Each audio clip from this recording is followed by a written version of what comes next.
Hi everybody, welcome back to my channel. I have for you today a fun little spring summer cherry set.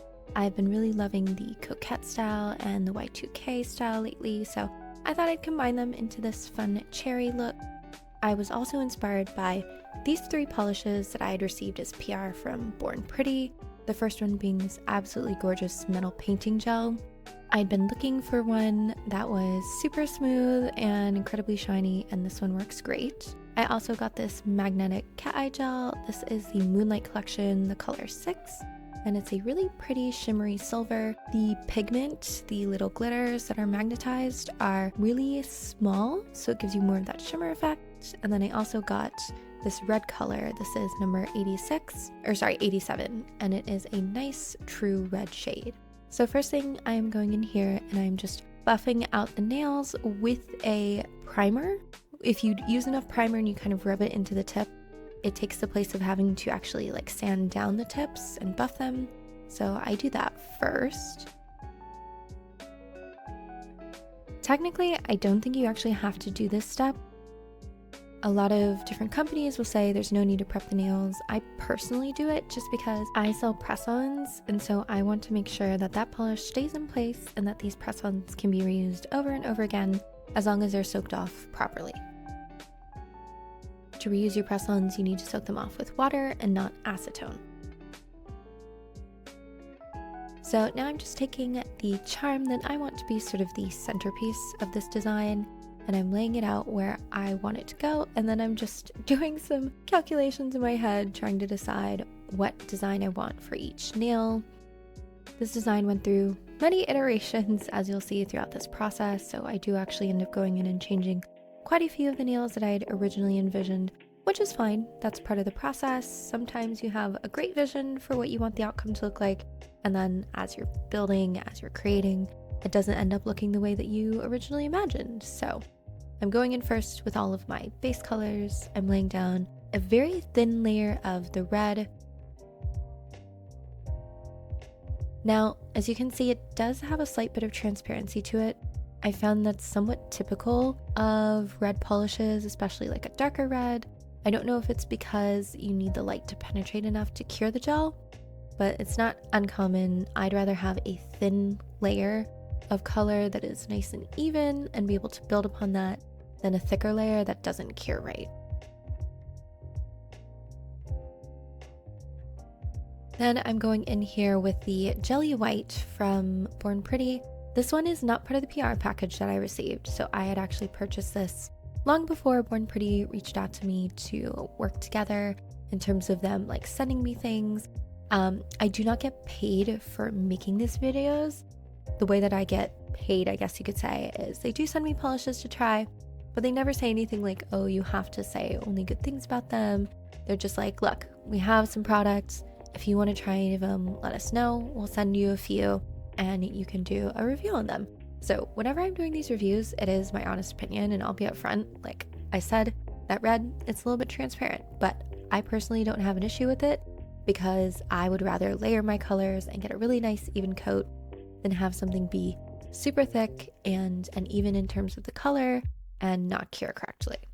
So I'm going in here with another coat of the red, and then I do another coat of the white jelly polish as well. All of these I will link down below in case you want to pick them up for yourselves. While I do love using my really nice Korean polishes, I've found that Born Pretty is one of those affordable brands that also has pretty high quality for the price.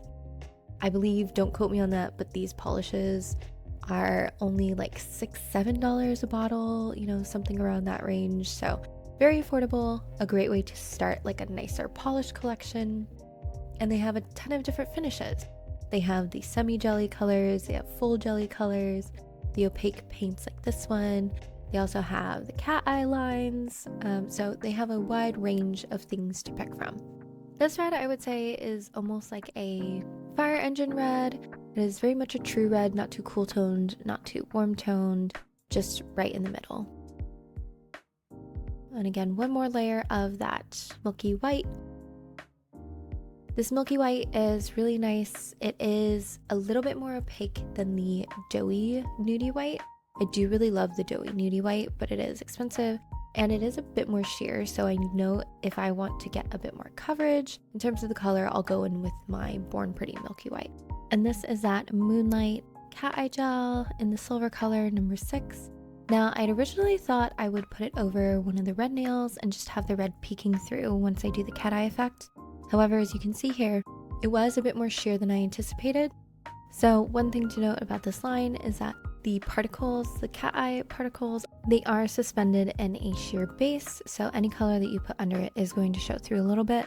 I decided I didn't love the way that the red looked under it, so I went with a closer tone and used that same milky white polish to lay down a couple layers and build a background for that Moonlight Cat Eye Gel. And here's a little cameo from my own cat, Smog. He often likes to sit on my lap while I'm working on nails, and so I just wanted to show how cute he looked there. And then he got a little too curious for his own good and tried to get up on my nail table. That was a little bit too much. I don't want him too close to any sort of uncured gel or anything, so I did have to put him down onto the ground. But he does like saying hi occasionally.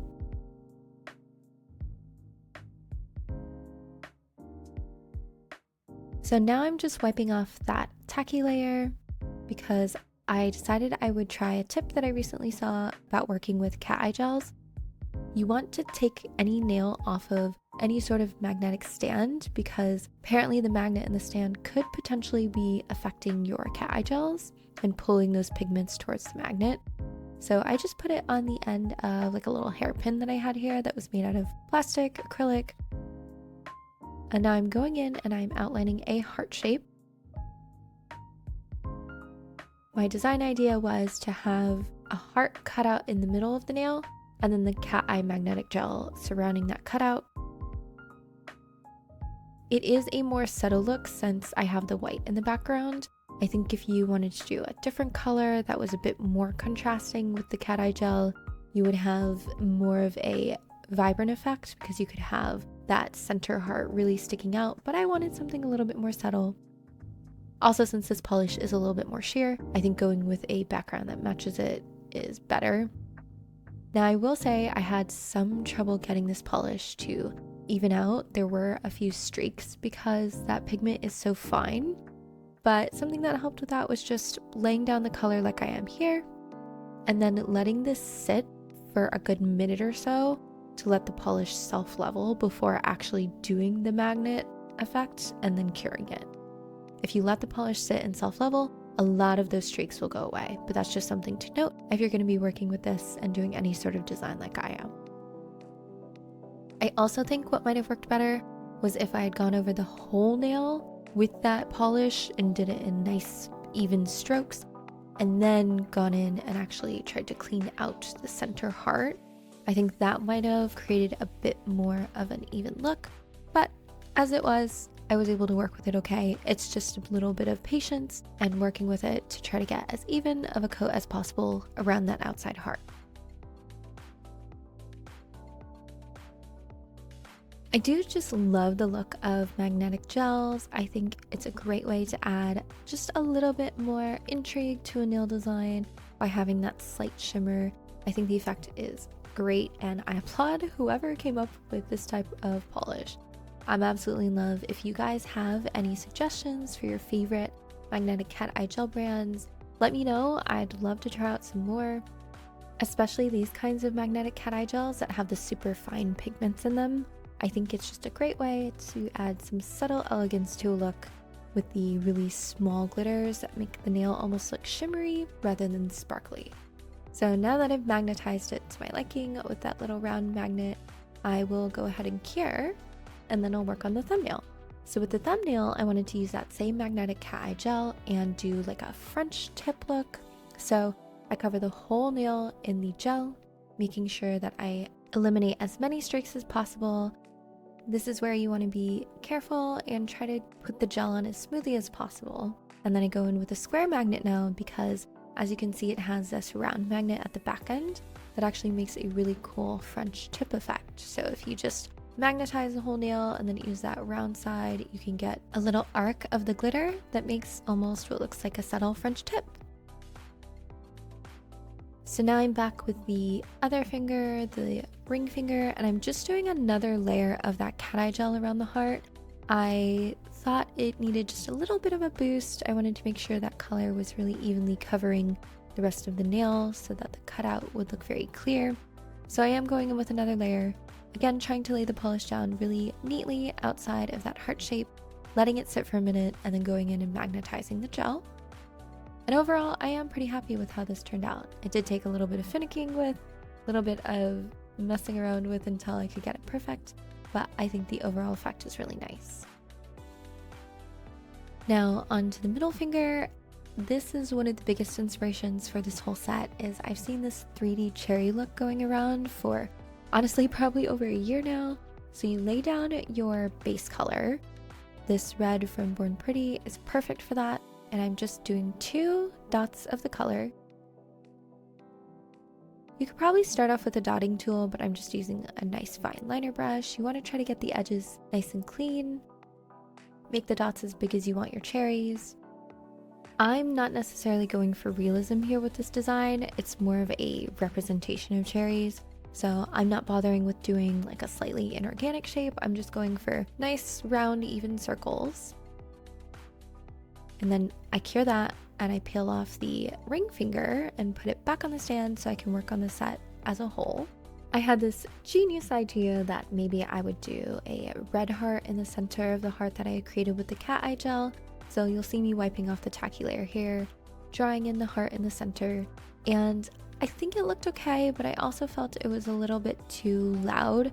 The center heart really distracted from that outer cat eye gel layer. So this is just one of the many ideas that I end up scrapping for this design specifically. I really should start drawing out my designs beforehand.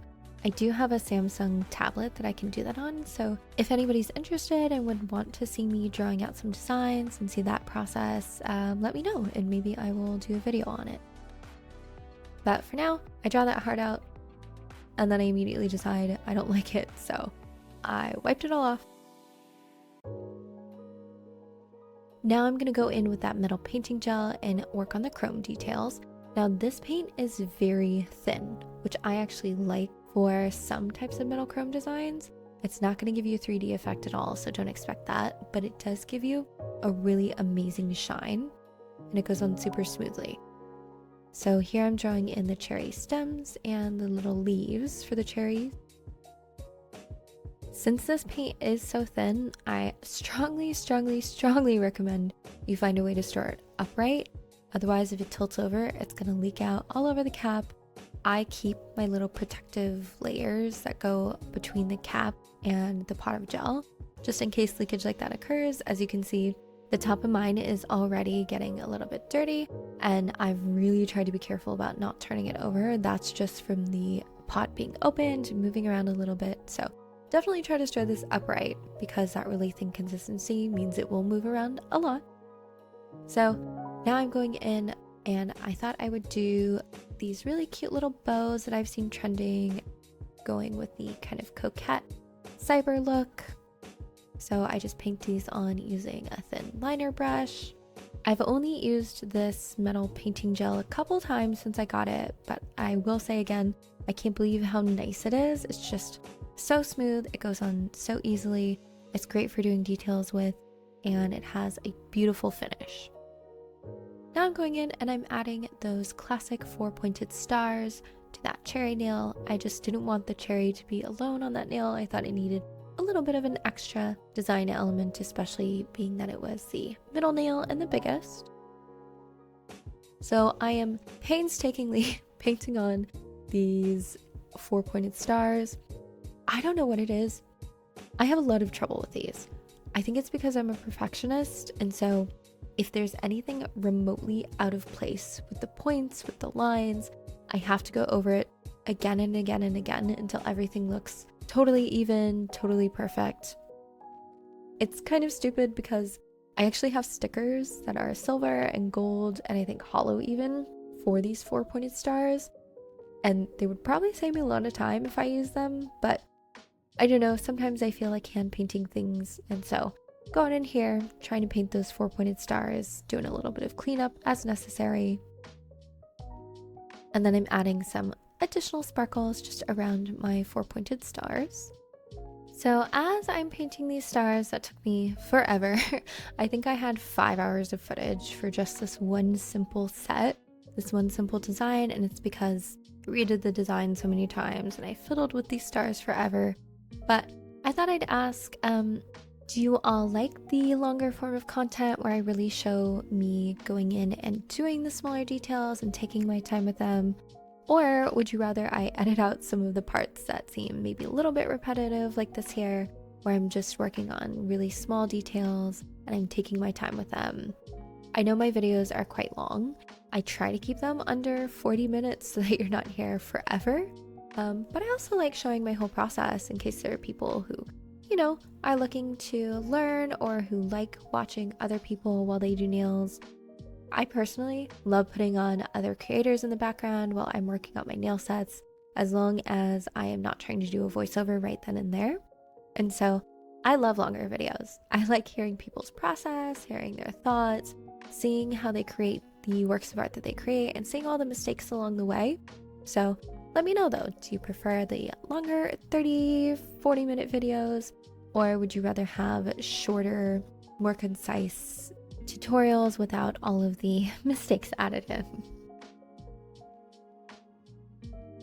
So once that nail is finished, I'm gonna go ahead and start attaching the charms. These really cute cherries, I think I got off of Temu. I got a few different colors. I will put the link to those down below. But I had these silver cherries that were perfect for this set. And so here I am putting it on the thumbnail, trying to decide where I think the placement would be best. I go in with my trusty Makart rhinestone glue. Absolutely love this stuff. I use it all the time. It is my favorite rhinestone glue. It doesn't move too much, so it is thick enough to where your charms will stay in place once you put them somewhere, but you can still move them around. So here I am just deciding, do I want it all the way at the end of the nail? Do I want it more in the middle of the nail?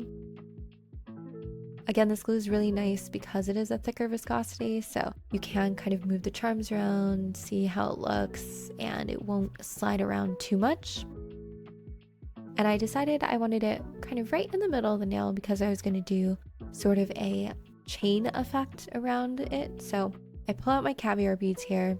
I lay down a line of that rhinestone glue where I want those caviar beads to go, just making sure that there's enough to adhere them and keep them from moving, but you don't want too much, otherwise it's going to cause bulk on the nail and be hard to cover.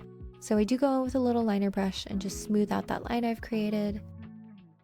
It's okay that there's product left on the liner brush once you smooth it out, because as you'll see, I actually use that tiny little bit of leftover product to attach 2 rhinestones to the pinky finger.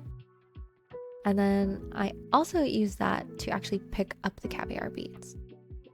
So here I'm going in and I'm just adding those 2 little rhinestones to the pinky finger. You might see on the pointer finger that I have a design on there that I did off camera. That's because that design does not end up in the final look. I actually redid, I think, 3 fingers in total for this design. I was playing around with stuff, I decided I didn't like it, and so the final result is a little bit different than what you see here.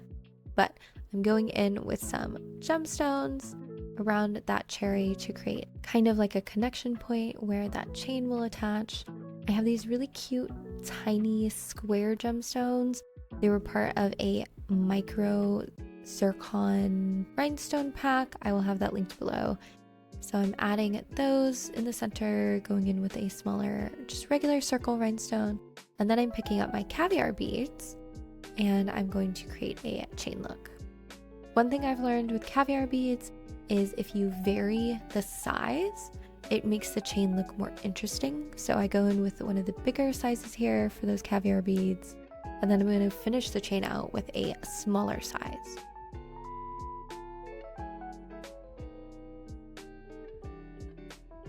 Now I'm fiddling with the positioning here because I originally thought I had wanted a perfectly symmetrical arc of caviar beads running across the nail.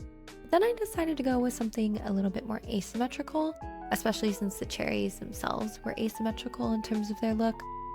So going in here with a smaller size of caviar bead and just laying down that first chain. I tend to skip sizes between the caviar beads, so if I lay down a bigger one, I'll go down not one size but two sizes to make sure that the difference is very apparent. And then I thought that wasn't enough, so I am going to go in with an even finer chain of caviar beads right underneath that cherry, so you get sort of a double layered effect. Same exact process. I go in with my Coquette rhinestone glue and I just lay down a line, and then I will use the leftover glue on that brush to actually pick up those smaller caviar beads. I find a wax picker doesn't do well with picking up the really tiny ones. So if you go in with just a little bit of gel on your brush, you can pick up a big clump of them, lay them down where you want on the nail, and then sort of move them around like I do here. Now, these are actually the larger size of caviar beads that I'll be working with, and as you can see, I'm spacing them out along the chain so that I can add the even smaller caviar beads in between. The more variety in terms of the size that you use, the more interesting the look is going to be. So while I go through and do the tedious work of laying down all of these little caviar beads, I did want to ask if there are any suggestions for different types of designs you all would like to see in the future, or for different techniques that you all are looking into trying. I do plan on doing a video very soon here for using 3D nail molds. I just ordered a bunch more off of AliExpress, some really intricate ones, and I thought I would show you all how I use the 3D nail molds, because when I got my first set of really intricate 3D molds, I wasn't quite sure what I was doing with them. But one of my biggest inspirations for nails is Dreamy Little Nails, and so she did a video on how she used some of her 3D molds, and it was really helpful to me. So I thought I would do one with just some of the tips and tricks that I've learned for using those. So that's my plan for my next tutorial, hopefully, if those molds arrive in time. But let me know in the comments, is there anything that you all would like to see? Are there any techniques that you all have been wanting to try? I really want my channel to be a place where I can both share my art and my passion and just have fun, like chit-chatting with people during my premieres and those sorts of things. But I also want to help share some of the things that I've learned along the way. I am a fully self-taught nail artist, so I never did any sort of like technical nail school, which is why I don't do in-person clients or anything like that. I only sell press-ons because I'm not qualified to necessarily apply gel directly to a person. But I have learned just an absolute ton of information and techniques and designs from lovely creators on this platform, amazing people like Evie from Long Hair Pretty Nails. I really spent a lot of time watching Emily Susanna, actually all the way back when she was doing hair dyeing videos. That's originally how I found her, was through her hair dyeing videos. So I just want this to be a place where I can share my fun ideas and talk with other people who love nails, and maybe share some of my knowledge for people who might be looking to getting into nails. I love this little YouTube community that I found, especially the people who welcomed me with open arms when I had just really started uploading my videos, probably at the beginning of February or so. I've actually had this channel now for over a year, but I uploaded very sporadically. It was mostly just shorts, and one day I decided, you know what, I do want to make some long form content. I do really want to share the things that I create on this platform, and so I took a chance and I tried it out, and I am so happy that I did. I've met some wonderful, wonderful people, other creators here, and I can't thank them enough for all the love and support that they've shown me, and also everybody here who's watching, who's subscribed to my channel as of late. So now I'm going in and I am doing some sort of design on the ring finger. Since this finger also has a cat eye gel, I wanted to match the vibe of my thumbnail with some caviar beads, with some red gemstones. These rhinestones are actually also from Coquette. They had a nice little selection of red rhinestones for Valentine's. So I go in here, I add one red gemstone to the top and the bottom of the heart, and then I thought I would fill in the rest with the caviar beads to help outline that shape that I created and just make it a little bit more apparent. As you might be able to see here, it doesn't look great. I don't love the way that I had added a gemstone to the top and the bottom. So I do end up actually removing that top gemstone and going with something else. But I thought I would lay it all out first, really see what it looks like, and then decide. It's almost giving like Queen of Hearts from Alice in Wonderland vibes. Alice in Wonderland, Lewis Carroll, it's one of my favorite stories. I think it's just so imaginative. And Lewis Carroll actually wrote a poem preceding Alice in Wonderland. I believe it was before he wrote Alice in Wonderland, or it might have been after, but it's based on the dragon in the story of Alice in Wonderland, the Jabberwock. And the poem itself is made up of mostly nonsense words. So they're words that he himself had made up that didn't exist in the English language before he wrote them down. And despite that fact, because of the way it's written, and because a lot of the words are still real words, you can still understand what he's trying to say, and you can infer what the meaning of those words are based on the context. And I actually love using that poem specifically for teaching how to make educated guesses for the different meaning of words. I just think it's a really fun way of showing kids that, hey, you don't need to know everything. You know, you can build your vocabulary, you can learn new words just by reading more, just by being exposed to more words, and understanding a few here and there will help you guess at the meaning of others. For those of you who don't know, I teach high school English, so sometimes I go on nerdy little rants about literature and poetry and those sorts of things, but that is my favorite. If you are interested, I will leave linked below a narration of The Jabberwock. It is by Benedict Cumberbatch, the actor, the guy who plays like Doctor Strange and Sherlock, and he just does a great rendition, I feel like, of the poem. It's not super long. It's maybe a page when it's written down on paper. So yeah, I would highly recommend checking it out. It is just a fun little poem that actually created a lot of words that are sometimes used today. So as you can see, I did go in and change that ring fingernail. I added a bow instead of the little gems, and I think the final result is a lot better. So now I'm actually going in and I'm redoing the pointer finger and the pinky finger. I'd originally had the little bows, the coquette bows, on the pinky finger. I decided I wanted it on the pointer instead, just because it had a bit more room for that design. So I'm going back in with that metal painting gel. I'm just laying down those little bow loops. And there's my boyfriend. He wanted to see what I was doing, and so he borrowed my nails for a second, and I'm back to painting those bows on. The shaking is him walking to the other side of the room. He's great though. He's very supportive of my nail journey. He's my biggest fan.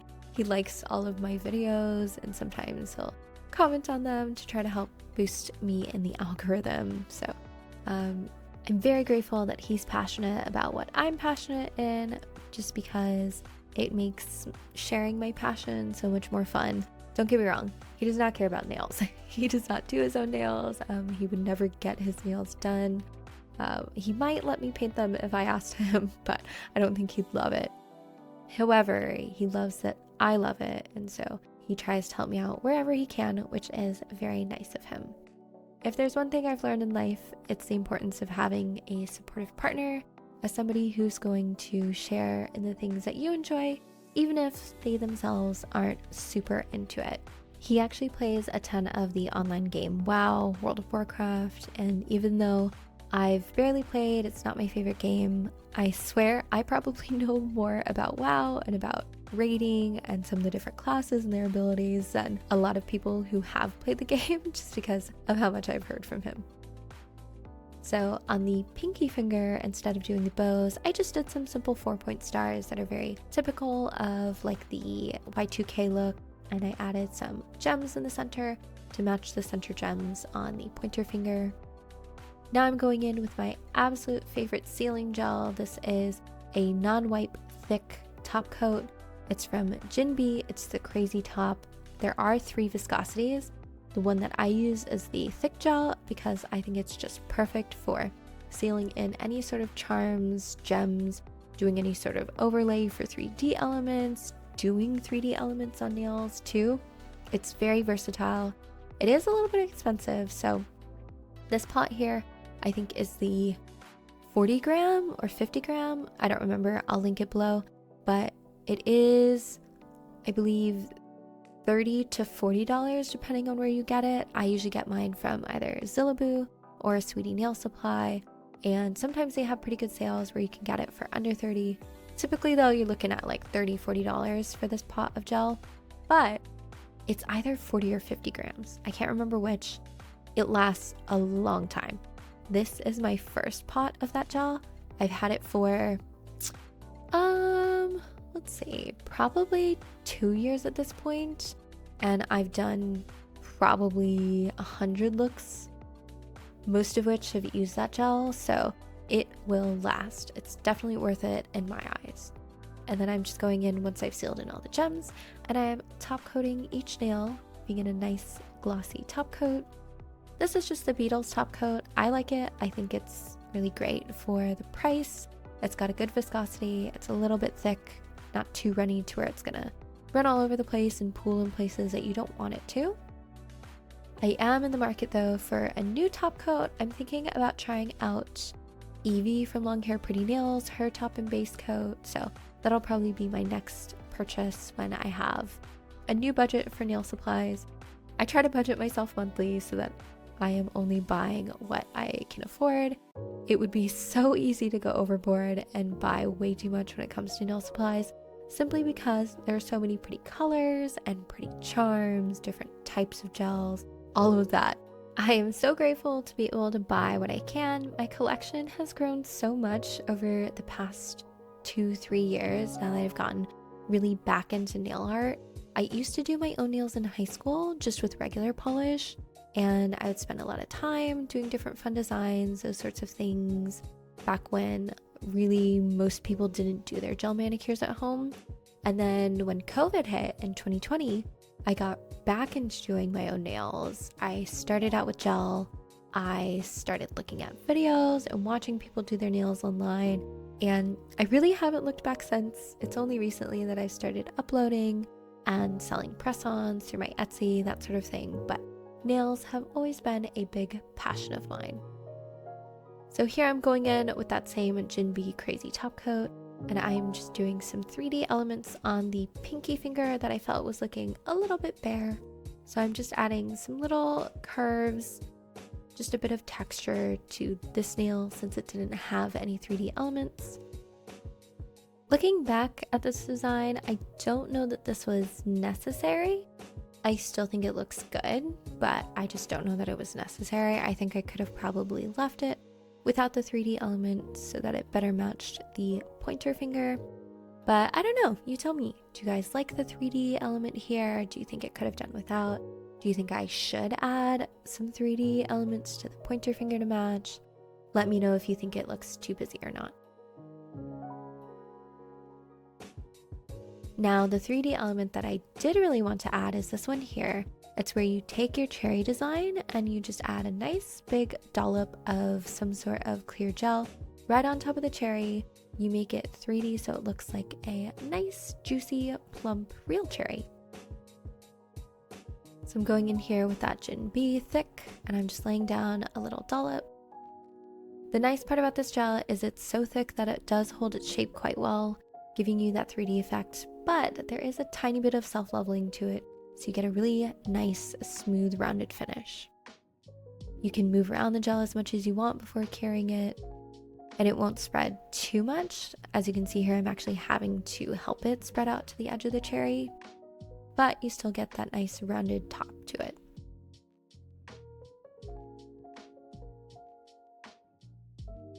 And now for the other side, I just think this design is so cute. I've seen it going around for such a long time all over the internet, and I've been wanting to try it.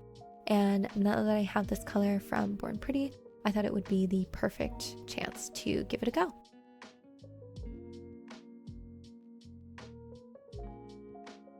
Because this polish is non-wipe, the Jinbei top coat, it makes doing these 3D elements so much easier, because then you don't have to go in and cover it with some sort of top coat that will bleed into the edges and make your 3D design less apparent. You can just pop it right on a nail, and it's good to go once you've cured. There's no tacky layer to wipe off, nothing at all.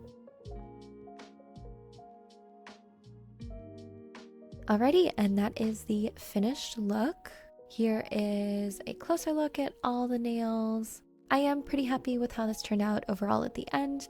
It was quite the process getting here. I redid, like I said, I think 3 of the nails at one point for this design, but overall I'm very pleased with how it looks. Let me know what you all think about the design down below in the comments, and leave a comment if there's a specific type of technique or design that you'd like to see in a future video. I really appreciate everyone being here. Please subscribe if you like my content, if you want to see more. I'm also thinking about doing maybe a Q&A for one of these upcoming work with me videos, just because I have a lot of time to talk and share my thoughts with you. So if you have any questions for me, about me, please leave them in the comments below. I'll probably also do a separate community post about the Q&A, but thank you again so much for being here and watching, and I will see you all next time. Bye!